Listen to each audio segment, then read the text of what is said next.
Staples.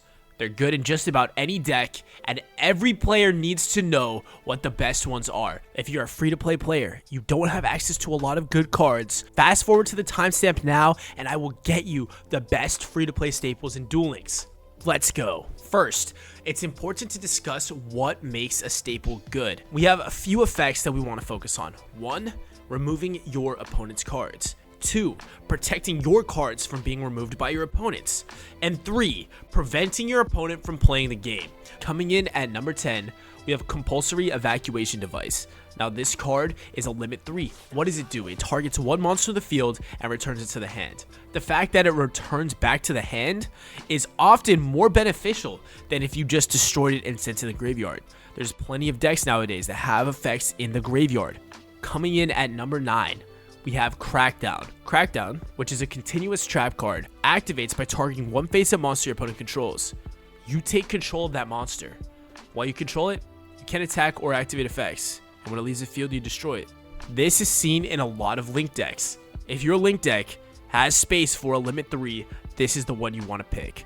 Number 8, we have Ice Dragon's Prison. Target one monster in your opponent's graveyard, special summon it to your side of the field, but its effects are negated. Then, you can banish one monster from both players' fields that have the same type as each other.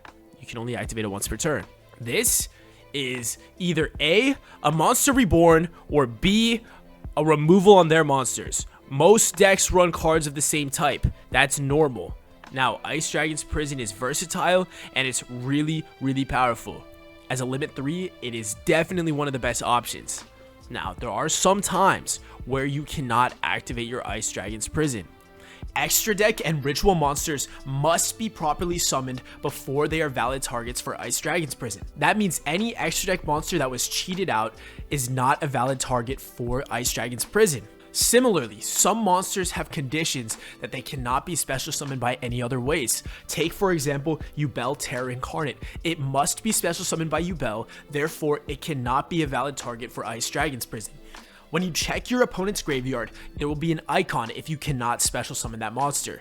Keep that in mind and don't get confused when you're playing this card. It's time for some back row removal. At number 7, we have Cosmic Cyclone. Pay 1,000 life points, then target one spell or trap card on the field. Banish it. As we discussed before, there are a lot of spell and traps that activate in the graveyard. This prevents them from going there in the first place. Number 6, we have yet another back row removal, and that is in the form of Nightmare Phoenix. Now, Nightmare Phoenix requires 2 monsters with different names. Now, if this card is link summoned, you can discard a card, then target one spell or trap your opponent controls and destroy it. You have a walking Mystical Space Typhoon at the cost of discarding a card. That is very powerful, and it's a Link 2 monster, so it's very, very easy to summon. That is why Nightmare Phoenix is so good. Alright, similar to the previous entry, we have Nightmare Unicorn at number 5. Now, it requires 1 extra material, so it is a Link 3 monster. But, if this card is Link summoned, you can discard a card and target 1 card on the field and shuffle it into the deck. This card is even stronger than Nightmare Phoenix. The downside is, it requires 1 more material. But assuming you can make that, shuffle back into the deck is so powerful, it needed to make it on this list. Spot number 4, we have Forbidden Lance. This is another card that deserves a high spot on the list. Target 1 monster on the field until the end of this turn. It loses 800 attack, but it's unaffected by the effects of other spell or trap cards. Your opponent activates Ice Dragon's Prison, you Forbidden Lance. Your opponent activates Crackdown, you Forbidden Lance. Your opponent activates Compulsory Evacuation Device, you Forbidden Lance. And often, the 800 attack actually does help you beat over other monsters. It has 2 uses, the attack and the spell and trap immunity. That is why Forbidden Lance, in my opinion, is one of my favorite staples, but we still have a few others that take the next spots. At number 3, we have Book of Moon. Book of Moon is technically a -1 in card advantage. You target 1 monster on the field and change that target to face down defense position. That is a hard -1 in card advantage. Now, what makes Book of Moon so good? Book of Moon can be used both offensively and defensively. Let's say you're trying to break an opponent's board, you're going second. You can Book of Moon their boss monster, and now you can play the game. That is very powerful.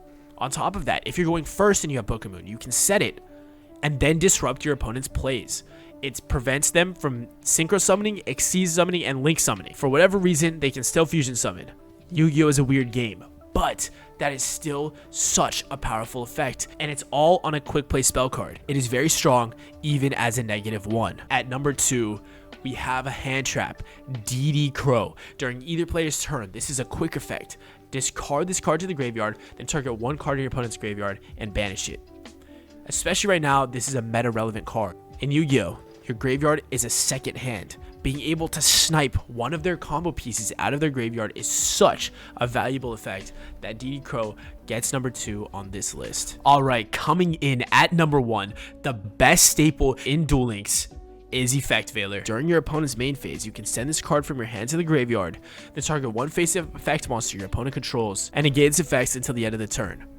This only works during your opponent's main phase, but this is very powerful because it lets you disrupt your opponent even if they went first.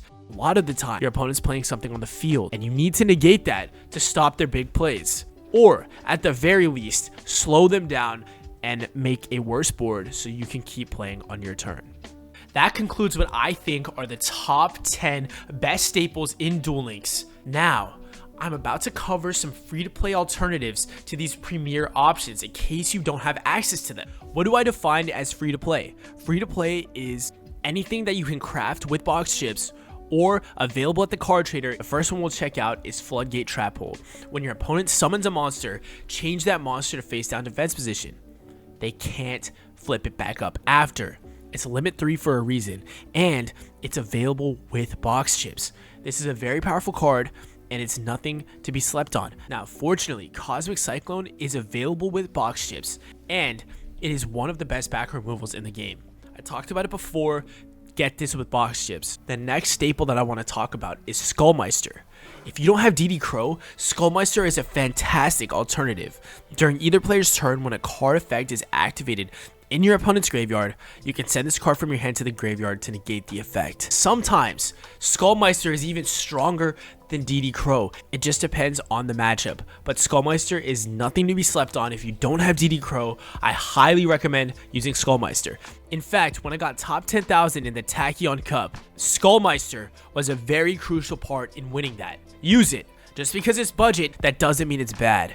Okay, now, the final free-to-play staple that I'm talking about is Forbidden Chalice. Forbidden Chalice, in my opinion, can be better than Book of Moon depending on the format. You target one face-up monster on the field, negate its effects, and it gains 400 attack. This can both be used offensively and defensively. Sometimes you need the extra 400 attack. Other times, you need to negate their monsters. Let's say your opponent has their Stratos. If you Book of Moon their Stratos, they're still going to get the search off. However, if you Chalice their Stratos, they're out of luck. And this is why I think Chalice is such a valuable card. You can get this with box chips. I highly recommend it.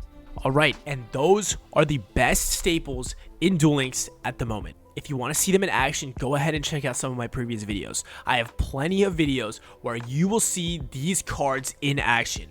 I'll link them in the top right. And if you have suggestions for other types of content, definitely let me know. I'm happy to make more videos. Let's go.